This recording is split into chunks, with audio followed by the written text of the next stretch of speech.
Good morning, everybody. Thank you all for being with us. I thank you and to welcome you on behalf of Konrad Adenauer Foundation, the media program Asia based in Singapore, and we are partnering here with the Media Bureau am Reichstag, Felix Zimmermann. A warm welcome to him as well. He is representing the Munich fair, and we are looking forward to have a wonderful discussion with very distinguished speakers about supply chains and disruptions of supply chains and the role of the media, since we are the media program. And allow me to start with the quote that you, on first glance, you would not expect the statement or the presentation about supply chains.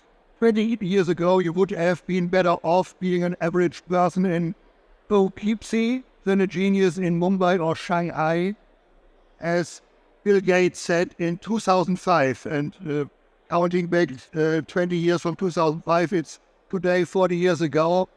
And said it to Tom Friedman, the famous author of The World is Flat, and meaning with that, the world is a level playing field. On every part of the world, in every part of the world, you are on a side with everybody else and you can compete. That was a time where everybody was very optimistic about globalization, about supply chains. And therefore, in 2005, when he quoted this, 20 years after, everybody would have said, no, I would prefer to be in Mumbai, a genius in Mumbai or in... You can also say in Mali in Africa, or you can say in Offenbach in Germany, some places that are not so well off. Today, I think only 10 years later, you would have said, I would also prefer to be an average person in any other place than in Poughkeepsie. It's a place in New York, 140 kilometers north of New York City. You don't have to know it if you are not a genius or Bill Gates. So that was a situation 2005, but what will it be 2030? We have the supply chains crisis, we have a crisis in a certain sense of globalization, and it brought back the meaning of supply chains. It was totally unknown. Warehouses, for example, the only thing where you have seen warehouses in the past were as a stage for crimes and crime movies. That was the whole thing and the whole meaning of warehouses, mostly depleted and empty, and some murder happening in them. And but then with Corona, with COVID-19 in 2020, we started to discuss worldwide about supply chains. If you have a look on this graphic, it's from Google search, and you can see how much the search term for supply chains has increased worldwide. And you can see those different numbers. When it started, it was really huge when COVID-19 started, and it became even bigger when Russia invaded Ukraine, and now we have only a few weeks ago Hamas terrorist attack on Israel and Israel's reaction on it, and another war. And therefore, I think we have a new interest for supply chains and all those related topics in the media all over the world. Last picture from my side, how New York Times confessed in 2019 that only some years ago they haven't had any expert on supply chains, but that has changed. And all you can look into the newspaper archives. Only 4 or 5 years ago, the only articles about supply chains you will find in the business section and of newspapers today, in the editorial parts and in the opinion part and in the politics part. Therefore, we have a big impact and a big increase of interest in supply chains and their disruptions, and therefore it's great. Without further ado, I hand over the word to Glenn van Zutphen, who will lead our wonderful panel on this, and thank you all for being here, and I'm looking forward to an interesting discussion. Thank you, Glenn. Thank you, Aung Sar, and thanks to Konrad Adenauer for this opportunity. I come to you today as a journalist. I host a radio show on Money FM here in Singapore, a finance news station. But I've also worked for CNBC and for CNN International as well. And following supply and logistics over 20 to 30 years of my career, we have seen many, many changes, as all of you are well aware. And we don't want to just have this discussion today through the lens of COVID-19, but it is important and we all know why.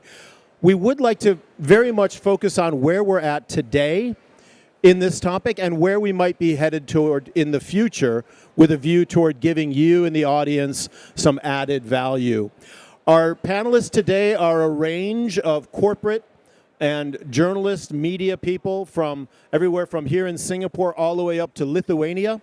And so we think and we hope that we're bringing you a diverse a group of perspectives about logistics and supply chain and what's happening. The shifting supply chains and the importance of supply chains has taken on special meaning to just about everyone around the world.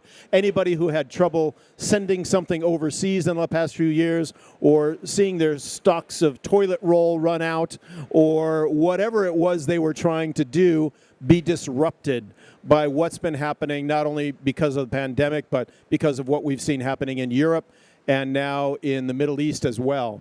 So it is a topic that's urgently important. I'd like to start by just giving each of our panelists a moment to reflect themselves on what they're seeing, broadly speaking, happening in the logistics and supply chain space. And with that, I'd like to start first on my left, which is Tobias Rentschler, the Director of Commercial Planning for DB Schenker here in Asia Pacific.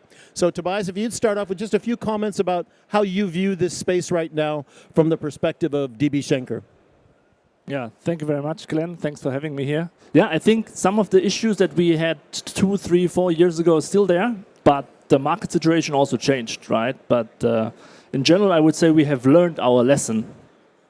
And I think a perfect example is when I see the program here, how many topics we have about supply chain resilience, how to use technology to overcome. So I think that it has really started that supply chain is a more important topic on people also outside logistics, right? CEO, business owner talk about supply chain. The media shows more about supply chain. So I think that overall really, really helped us to boost the image and to make it more important that supply chain is not only a cost factor. And yeah, Ansgar showed it already. Normally logistics is more famous for being the crime scene or blocking highways or causing pollution. We are also filling up toilet paper. Or in red wine, in France I think it was the red wine, or maybe here was more the rice. So I think that was visible, and that definitely changed the perception and definitely helped us. Also together with customers to really show how important a real partnership is.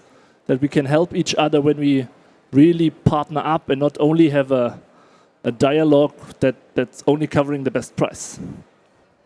Right. Thank you very much for those opening comments, Tobias. Let's talk now with Chuin Wei Yap. He is the Program Director of Trade Research at the Hinrich Foundation here in Singapore. He was also a journalist for Bloomberg in both Hong Kong and China, covering transport issues in the early mid-2000s. So, Chuin, yeah, please give us your thoughts as you see it, Chuin Wei. Thank you, Glenn. And I'd like to thank Ansgar and Konrad Adenauer Foundation for having me as well. Thanks, Glenn. I'm Chuin Wei. I work for the Hinrich Foundation, and we are a philanthropy that works on global trade policy. I was at the Wall Street Journal, unfortunately. Just a small correction rather than Bloomberg. Part of my job sorry about that. Yeah. Part of my job with the foundation is that we commission research, econometric as well as analyses from people like Oxford Economics and OECD, Merrick's GS1 and so on. And as part of the analysis that we have commissioned, we're finding a few surprising things. We're finding that there hasn't been massive evidence of friendshoring You guys have been reading, a lot of in the press about it. The data does not bear it out in terms of intermediate goods. If you want to look at final goods, that's another thing. But if you want to look at intermediate goods, which is like wheat, semiconductors and so on, not quite the case. However, that doesn't mean that nearshoring isn't happening. We find that among the regions of the world, Asia Pacific, it is going up a little bit. And if you sort of break it down by an analysis of what the econometrists call the Herfindahl-Hirschman index, you find that there has been an evening out in the Asia Pacific of people who export intermediate goods, which means that there are some losers, and the losers is Northeast Asia. So China, Japan, South Korea, you find that their share of exports of Asia Pacific has gone down a little bit in the last 5 years. Not a lot, it's just a little bit, 59 to 55%. So the winners have been the rest in this region, particularly Vietnam, the Philippines, and so on. Those have been the big gainers. Now, is decoupling happening? I mean, this is something that we talk about, we ask about all the time. It is, to a certain extent, but it is only insofar as the US-China relationship is concerned and the China-Japan relationship is concerned. So the starkest of all is the IG export relationship between US and China. So that's gone down in the last 5 years from about 25% to about 18%. So that's quite a sharp drop. And Japan, slightly smaller, from 27 to 24%. There are winners in all this. And surprisingly, some of the surprising winners is Taiwan. China's reliance on Taiwan has actually gone up slightly in this period from 12 to 14%, which means that Taiwan is now exporting more to China as a result of the de-risking that's going on. Another examples, two examples of other winners, so to speak, in this relationship is Germany. It's gone up from 10 to 16%, and the UK 10 to 15%. Anyway, these are some of the changes that have been going on. Supply chains are sticky. I mean, in 2019, somebody took apart an iPhone X and asked themselves, what's the value of Chinese componentry inside an iPhone X? And they found it was about 25%. Fast forward to the iPhone 14, somebody took it apart again and looked at the same thing, and they found that it was still 25%. So that gives you an idea. I mean, supply chains take a while to unscramble. It's happening, but that's the future for us. All right, thank you so much. Wall Street Journal, not Bloomberg. Wall Street Journal. Sorry about that. My mistake. All right, let's move on, please, to some thoughts from Reji John. Reji John has a fascinating group. He is the editor of Stat Media Group. That includes the Stat Trade Times, Indian Transport and Logistics News, and Logistics Update Africa. So really covering these issues across the spectrum from India all the way through into Africa. Reji, some of your thoughts, your overview of what's been happening in this space. Thanks, Glenn. Normally, I have the role of Glenn, and today I'm really happy to do the other part of answering the question instead of asking the question. I think I've been covering transport logistics since the last 10 years. Before that, I used to be a general reporter for different publications in India. I think when we came in, and I represent a trade publication, and generally trade publications are known to be creating boring stuff, or the narrative, the stories that we tell are quite boring. And I think that's something that I found that why should trade publication story, why should logistics stories be boring? I think that's something that I endeavor to do. And I think you have a responsibility, and you have inspired in terms of Wall Street Journal, Logistic Report, Bloomberg Supply Lines. These are the two important sources that I refer to. And I must say there is never a boring day for transport logistic publication or a journalist who covers transport and logistics. Whether it is good or bad, man-made disaster or a natural disaster, there is always, I think we are the supply chain and logistics are the people who actually move, or the first movers. Whether it is a humanitarian crisis, people may not fly, that we have seen in the pandemic. The passenger cabins of the airplanes were filled with essential goods and other medical devices, masks, and many other stuff. So there is, for me, it's an interesting space. A lot of stuff has already been said in terms of friendshoring, nearshoring, de-risking of supply chain, diversification of manufacturing, trying to be less reliant on China. But I think the truth be told, that's what I said day before yesterday in one of the panels. China still maintains or is still a formidable player when it comes to manufacturing. And it is just not easy for any other countries. I come from India, and we are trying to compete, but it's just not easy for any other countries to replicate that model overnight. It will definitely take. I think there is enough number of stories to be told. A lot of stories has already been mentioned about the toilet paper and how everything was blamed onto supply chain. Anecdotal example of somebody asking, why don't you have a kid? So it's blame it on supply chain. So that used to be the kind of case. So I think for me, I'm a journalist sniffing around for stories, and there is never a boring day. And I think there is always a story to be told. Reji, thank you very much. And certainly the words supply chain now actually mean something to most people around the world, whereas perhaps they didn't in decades past or years past, for better or for worse, as you mentioned. Let's close out our opening comments with Zita Tallat-Kelpšaitė, who is the publisher of the international business and science magazine JÖRA MEER SEA. It is published in 4 languages.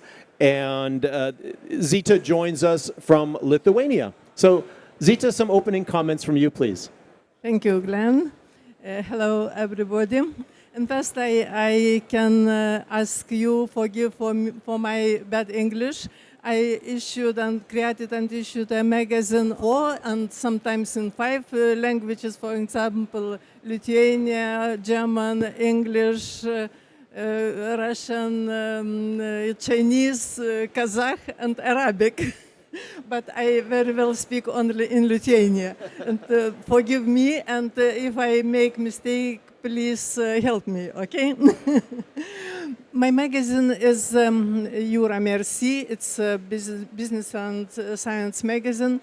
Next year will be 55 years when I start issue this magazine. It's a long story, but I am preparing for this part of my life very early because like journalist, I working in sea company, maritime sea company. It was in Soviet Union time. It's a difficult time. This time, Soviet Union people cannot traveling on the world and was closed only in space of Soviet Union. Like journalist, I very want to know world, to know another country, and I have a chance to work in maritime newspaper, and in this case, I have a Siemens passport, and I can go to sea with different ships and write and make TV for ships. Like Siemens, I was on a very high level. I was like a second navigator, but I'm not working like navigator. I'm working like journalist, but this position was very high. It was 4 persons in the ship who working about. They are working about before 100 people. For example, big trawlers, and I going to a lot of seas and oceans. And one time I spent fishing trawlers half year. And blessing in my life, I spent 2 years on the water. For 10 years working in this in ships, yeah. And this experience take for me possibility to make magazine about sea business, transport business, and 1999, I established my company, business company, Marine Information Center, and issued this magazine. Now I am only one people from Lithuania in this exhibition. I think it's a good start, because Baltic countries and Lithuania and another Baltic countries now very interested in South Asia market, and I think this relationship will be continue. One year ago, in Singapore opened Lithuania embassy, and this year is 30 years for diplomatic relationship between Singapore and Lithuania. And I think it's a good chance to cooperation, because it's two small countries without oil, without another big, I don't know, but this country is the same, because it's small countries, but I think it's clever countries, because high level of technology in Singapore and Lithuania as well. We are working in we have new technologies, laser technologies, and another. And it's a very good chance to cooperation, because I think Lithuania and Singapore can talk in another in one language, like understanding language. I don't know, you understood me or not? That's perfect. That's perfect, Zita. Yeah. Thank you. Yeah, that's wonderful. And Zita, I have to say, if anybody has any difficulty navigating throughout this conference, they can come to you, since you're a navigator second class. Is that correct? You can help them find their way? I think we don't go to reefs or ice. All right. Thank you, Zita. We'll come back to you for some more comments in just a moment. If those of you that saw that opening slide that Ansgar showed us, the searches being done in the last few years on supply chain, and just how they've skyrocketed, people wanting to understand and know more about it. And our next question to the panelists is going to be around what the media coverage has looked like, and how it's changed, looking at logistics and looking at supply chain in recent years. What is the difference, the qualitative, quantitative difference in how this sector has been covered based on perhaps prior years or prior decades? And Tobias, I'll start with you. Even though you're on the corporate side, I know that you follow the trades and you follow what's going on in the space. What have you seen from your perspective? How has the discussion changed in the way that media is portraying your sector, your industry, and how you guys? And any initial thoughts on that? Never heard that I'm working on the corporate side. Thank you so much for that. Because of your role, I guess, is more of a slightly more on the corporate I'm fighting against corporate in Germany. But okay, thank you. Fair enough. No, I really like that slide, because the peak was in September 2021. That was the month when I arrived here in Singapore, and we relocated more or less 2 years plus here to Singapore. So it kind of correlates. And I think, sorry? Yeah, exactly, yeah. Due to you. Yeah, supply chain / to buy. No, just kidding. But that definitely resonates with me, and I mentioned it in my earlier comment that I think previously, supply chain maybe still is not super sexy, right? Even this fair maybe really shows a difference, and I really like some big booths here, but normally the media only covers negative aspects of transport, pollution, blocking highways, the toll, the Suez Canal. Sometimes we not only blocking highways, sometimes ships are blocking canals. So that's kind of the media normally. So not very positive, I would say. So during a crisis, and I think it's not only limited to COVID, yeah, it's also when it comes to the war in Ukraine and all the trucks with emergency material that we deliver towards the border, and where really countries help to ease the process to cross the border for all these emergency goods.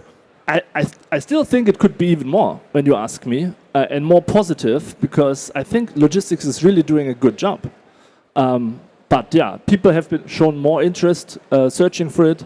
So yeah, it helped both in quantity, but also in quality, that people really see the need, and that supply chain logistics keep the world moving, right? Just come back to the example. Otherwise, no toilet paper. Yeah. Thank you very much. Wei Yap, how are you seeing that at Hinrich Foundation? And also, based on your history as a journalist as well, what are the changes in how media is portraying, covering this sector? Thank you, Glenn.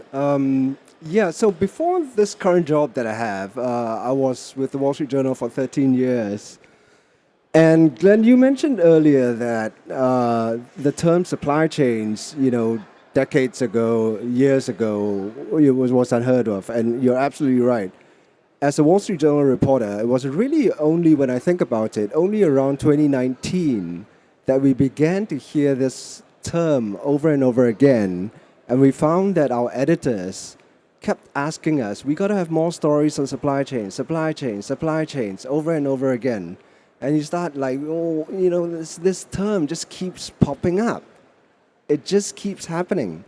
So it was really only in the last 4 or 5 years or so. So Glenn, you're absolutely right that that the intensity of the interest in the interaction between within the production process of a final product became as high as it is now.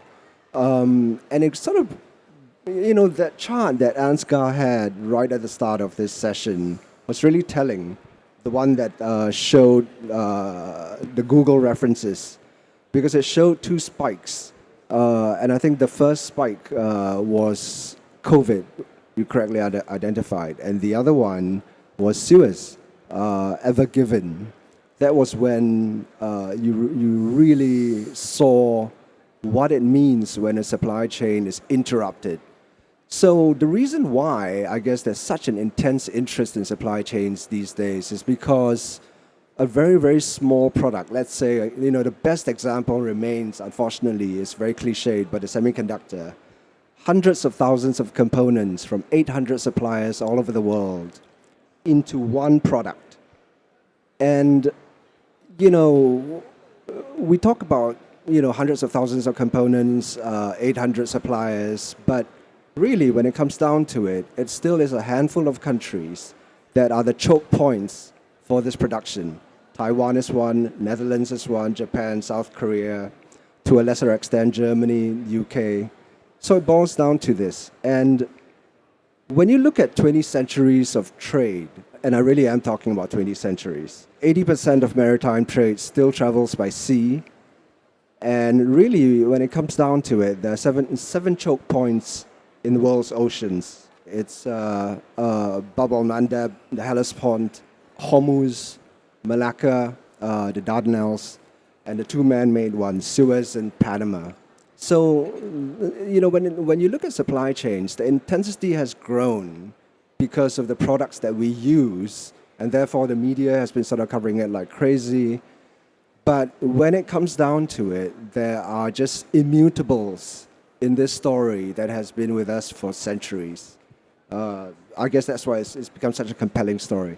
Great, thank you very much. Reji, how about yourself? How are you covering this topic differently? Are you covering it differently than you were 5, 6, 10 years ago? What have you seen in other media as well? In fact, this is the only topic that I cover. Of my 24 years of journalism career, 14 years, I never wrote a story about transportation logistics. The last 10 years, this is the only topic that I write. The first 14 years, I used to write feature stories on fashion, entertainment, live events, technology. But I moved into this, but I look at from a different perspective. I look at fashion logistics, fast fashion. I look at events logistics, big sporting events, what is the logistic contribution, the F1 races, how do those logistic work for? So I'm saying that there is enough number of stories, as I said. So a few months back, I did an interview with Professor Yossi Sheffi. He's a professor in MIT, and he's also director of the MIT Center for Transportation and Logistics. And he said, people realize that when something is broken, that's when you realize the importance of it. When supply chain was broken, when they found that there are no toilet papers in the shelf, that's when they realized that, okay, blame it on supply chain. So I think there is massive amount of stories that can be said. Anything that is on you today, it's 99% is through some sort of a transportation logistic. There is nothing else. And I think there's a book called 99% of everything. It is transportation, logistic, shipping, actually, whether you use your electronic devices that you use, your shirt, your jackets, anything. So I think it's really important. Any political decisions, geopolitics, it has an impact on transportation logistics. Briefly, is it becoming a more consumer-friendly discussion? Talking about supply chains, talking about the impact on humans versus the industry itself. Have you seen that change? I have, from a media consumer, I've seen that change, but what are you seeing from inside your publications? More consumer-friendly? I think it is consumer-friendly. I think he mentioned about media is generally about the negative things. Of course, I sniff around whether DB Schenker will be acquired by which of the big freight forwarders. That's also on my radar. But I think I am looking at bigger stories. How many of us know that when you are traveling on a 777 flight from Singapore to LA, for example, below your feet in the belly of the aircraft, there are important things you actually facilitate trade with small and medium scale business in different parts of the world. Yesterday we were at a restaurant enjoying some good crabs. All those crabs are actually flown from Alaska. These are all transportation logistics. So I think it is, a lot of people do not know. I think we need to change the narrative of the stories that we write. There is a logistic supply chain angle or element in anything that you consume. Yep. Thank you. I think the good news is that narrative is changing and has quite a bit. Zita, how about yourself? Are you changing or have you changed your coverage over the years of supply chain and logistics? How has it changed in your magazine? Of course, every day, every year, something changing, of course. But now I think it's 2 years, for example, my magazine stopped at 2 years for crisis, for pandemic crisis, for war crisis, and it will be very difficult time. I want, if you agree, I want to say about crisis, about understanding crisis, and I write a little bit about, but it's a lot of thinking clashes. Thinking clashes about crisis and about opportunities I find in media.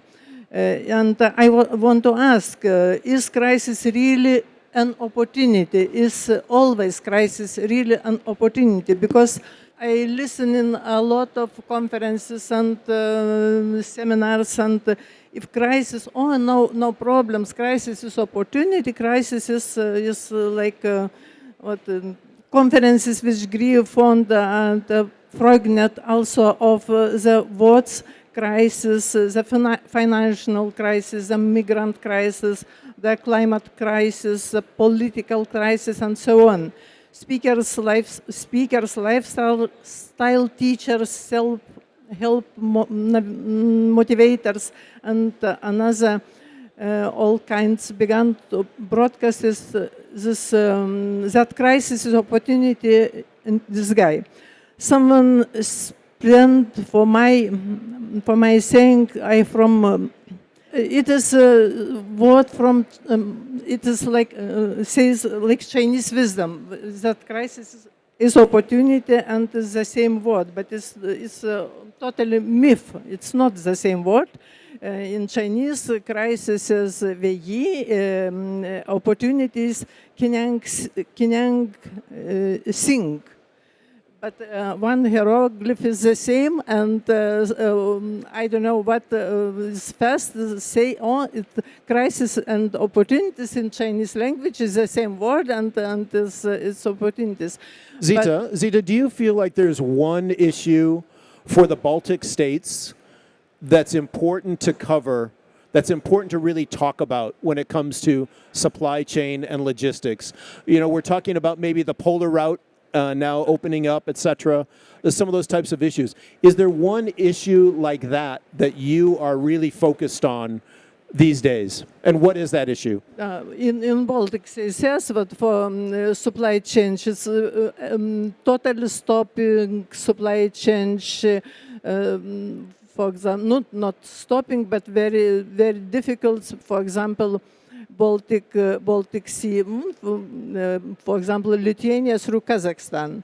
It's a closed border with Russia, closed border with Belarus, but the goods must go from Europe to Kazakhstan and from Kazakhstan to Europe.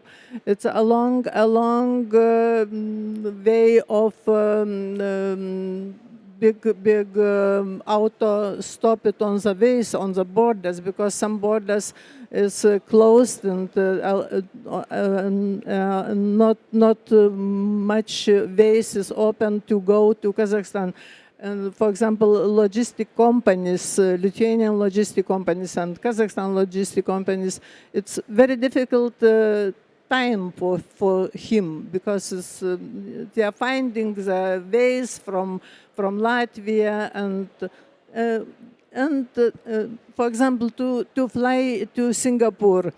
No Singapore. It's okay. It's through Istanbul, but a lot of flights who was through Kiev, through Ukraine, and another is change the flights, and it's a lot of problems and a lot of difficulties. It sounds like there are some real basic structural issues that still have to be worked out in your part of the world. All right, we have about 15 minutes left, and I think our final round of questions, maybe we have time for maybe a couple more, but that will be around the lessons learned. And as we've watched media cover logistics in recent years, what do you feel like the logistics industry has learned, has seen being represented in their own thing? We've got pricing, we've got supply chains, there's lots of topics. But what do you feel like the logistics industry has learned from the coverage that's been out there? Lessons, if you will. That's a good question. So I think image-wise it helped that it was also, or still is possible, for example, to attract better talents in logistics, right? I think that's something that is more sustainable now. We have more attention also from industry around us. Access to talents is very important. I think, yes, lesson learned. Supply chain is more important. It's not only a cost factor. I think also the situation now changes a bit, right? Markets is different. Supply is much higher than the demand at the moment. So I think we are at a critical point if we really have learned our lesson, right? Yeah, I think we invested a lot, more technologies out there, more solution-based selling as well. But on the other side, some customers also think it's all fine again now. And let's fight for the best price again. And let's, instead of a yearly RFQ, let's ask every month, because it seems like I can get the better price again. And I also have this feeling that the forwarder maybe cheated on me because the price was 15,000 for a container a year ago, and now it's only 1,000. There must be something wrong. Maybe I can even get 900 or 800. So when I look at this, we are at a very thin line, maybe in some areas to also fall back. And let's see. I think we are prepared, but there's always a tendency to forget when the crisis is over. So because of the crisis, because of the reality on the ground over the past few years, the perceptions that once were maybe are not accurate today, based on perhaps what some of the media coverage has been. Is that a fair representation of what you're saying? 100%, yeah, 100%. Yeah. Okay, good. Chuin Wei, yourself, is everything all better? in this sector? Is it all okay thanks to media's representations of what's going on? Well, I'd better not speak for the media, but speaking as somebody who just watches the trade policy environment, I think it's better to answer the question in the context of what hasn't been learned rather than what has been learned. And what hasn't been learned in one very specific aspect of supply chains is that trade documentation remains a huge and teething problem for logistics providers. There are still at any one time 12 billion pieces of paper that are floating around the world that everybody, all logistics providers need to submit in paper by hand to various regulators, whether it's customs. Sorry, was that million or billion? Billion. With a B. 12 with billion a B, pieces at of any paper. one time floating around the world. Yeah. Sorry to interrupt you. Carry Of all the transactions. Carry on. I might have to sort of verify that, but it's in the region. It's in the region. The point is, the move to e-trading, to actually making trade, the process of trade, the logistics of trade, completely electronic and interoperable, which is a really, it's an annoying term because it's difficult to understand, but basically systems that can talk to each other across borders. It's really important because it helps SMEs, and SMEs are 50% of global employment. They are the engine for future growth, and they depend on e-commerce. And the way that regulators are ignoring the importance of getting trade documentation right, I think it's a lesson that really hasn't been learned properly yet. Wow. Fascinating. Thank you for that insight. Reggie, how about yourself? What does this look like? Are things getting better? Is media getting right? What are the challenges that we still face in this sector, in the logistics sector? Yeah, I think I'll take forward from what he said about the e-trade. I think the pace at which disruptions of various proportion scale happen is much more frequent today. And I think none of the world were prepared for the catastrophe, the unprecedented event of COVID. I think building a resilient supply chain is something that is of importance. Digitalization in the logistic industry, particularly on the air freight industry, accelerated during the COVID. As we said, we look at some of the most modern planes, Boeing 777-8F, which is yet to come. Everyone should take a look at it. These are very modern equipment, but what is carried in are also very premium quality commodities. But then there are, as he said, there are several documents, several papers still float around. There are multiple stakeholders involved in the movement of cargo from A to Z. And there is not a seamless process, exchange of information from one to the other. We talk about API connections. These are things that are right now coming into the picture, but I think a much more digital integration, digital transformation of the transportation logistics is really called for, so that you have less reliance on paper, less reliance on manual process, and you are able to move cargo much quicker. I keep saying that airports is not a place, it's not a hotel. You need to come and then move out. And it's the same for cargo. The cargo has to come to a port and then get it evacuated as quickly as possible. I think that's really important. Digitalization will certainly play a major role, and customs regulations are an important player in facilitating this. In the case of semiconductor, for example, you're moving from one country, one regime to another. There are several regulatory framework that is involved in, and interoperability is really important. And I think technology is the only solution for that. Thank you very much. Zita, what lessons are we learning? What have we learned? And what has the media been able to teach us, if anything, about this sector? I think the very important and most important things, if media read through, not manipulate for minds of people. A lot of facts manipulation from media was in COVID pandemic times, because a lot of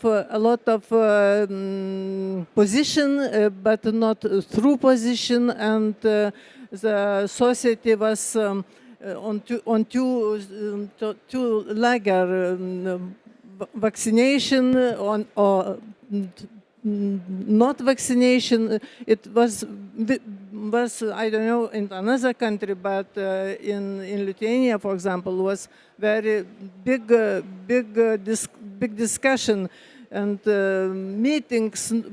Not vaccination is a myth. Is true. Is not true.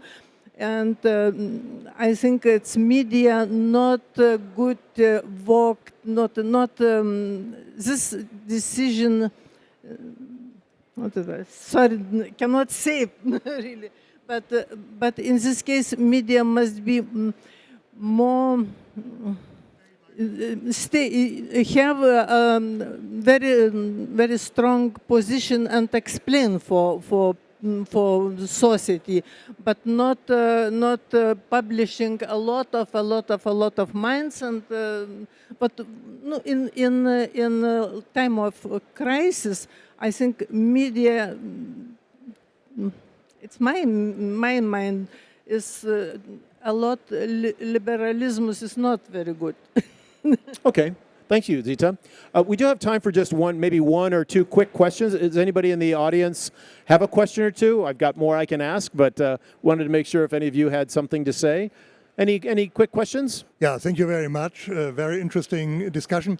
I would like to hear from Chuin Wei from the perspective of a researcher and from Tobias from the perspective of a logistic manager.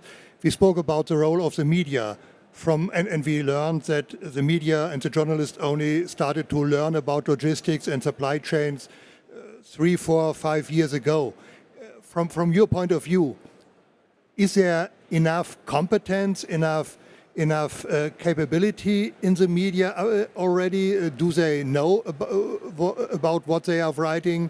Have they knowledge enough already to write about supply chain, or is it only scratching at the surface? Thanks, Aska. It's a great question. To the extent that Glenn, you actually this partly sort of addresses a question that Glenn had asked earlier about how consumer goods and the interest in supply chains grows as consumer goods become increasingly dependent when disruptions happen. And the clearest example I can think of is in 2021, in the wake of the Ever Given incident, the Christmas Tree Association of the US, and there is actually such an association, sent out a press release, and they warned their consumers that they better stock up on their Christmas trees early, because there's a great high chance that they were not getting Christmas trees that year. And it was actually true. I mean, I read the sort of press release myself, and that became a story. It sort of became an article that we ran in the Wall Street Journal. So the competence is there. The logistics report that Reji referred to in the Wall Street Journal has been in existence for about that period of time. So they are devoting people, and there are specialists like Reji who have done nothing but look at this specific instance for many years. In publications like the Wall Street Journal, they have been devoting entire sections to it. So yes, I would say so, that the intent is there, but the structural challenges to journalism, that's another story. The structural challenges to that industry is there's a talent shortage going into that industry, and that affects the ability to sort of focus as much attention to the issue as I think would be ideal. And of course, I think there should be a distinction made between general consumer press and trade press. Yes, right? Because obviously the trade type press that you're working with, Reji, is quite good. Focused on it. I mean, sure. Can I just add one, since he mentioned about the Christmas tree? Sure. I hope a lot of you will remember what is hydroxychloroquine. President Trump really made it a big issue. This was hydroxychloroquine, and this was they were a pharmaceutical company manufactures that, and all of a sudden India said that this will not be exported out of India, and Trump actually said that if that's the case, that we will have some sanctions on certain exports from the US. So we had we were doing a webinar on that, which was actually, Bloomberg covered that extensively. And there were like 4 trucks of hydroxychloroquine to be exported to Israel by the Israel company called Teva. And that was actually parked outside because they couldn't actually export it. So these are consumer goods. All right. Tobias, to the original question about the excellence of journalists covering your sector, how do you feel? Where are you seeing the gaps, if there are gaps in coverage or in knowledge, the knowledge base by journalists? The dangerous environment here for this question. You're among friends, okay? And nothing will happen in daylight hours anyway. Okay, I have my security with me. No, actually, I don't think so, to be very honest with you. Don't think what? I don't think there is a lot of expertise how a forwarder or logistics company or a carrier or airliner really operates. But I do not blame anybody because the process is so intransparent. There are so many layers in between. Some have a good reason, some do not. So even I'm not in marketing or communications, I think it's also up to the forwarders to make it maybe more visible, which steps we have to take or which steps are really necessary and what's the real reason why a port is blocked or why there are no ships after COVID because of blank sailings or something like this. I think the media, even there are some specialists out there that observe it closely and maybe they know some trends. They do not really understand the issues behind, right? And the logical consequence that it comes from a shipper or whatever. So that refers a bit to the statistics that you have mentioned. Taiwan goes up. I know the customer names behind, right? So for me, it doesn't really matter if it's Taiwan economy up or down. I know that there are a few customers that have something which is more expensive and more important than gold at the moment, and that's why their exports are booming. That's why I think we can always do better, especially to all the rumors about who's buying Schenker. I would like to hear a bit more. There are some very good journalists out there. They throw out another statement every week, but I would like to have more these disruptions and the reasons behind discussed. All right, we'll try to work on that for you. Get back to you on that. Ladies and gentlemen, this brings us to the end of our time this morning. Thank you so much for your time. If I can just get a round of applause for Zita, for Reji, Chuin Wei, and Tobias.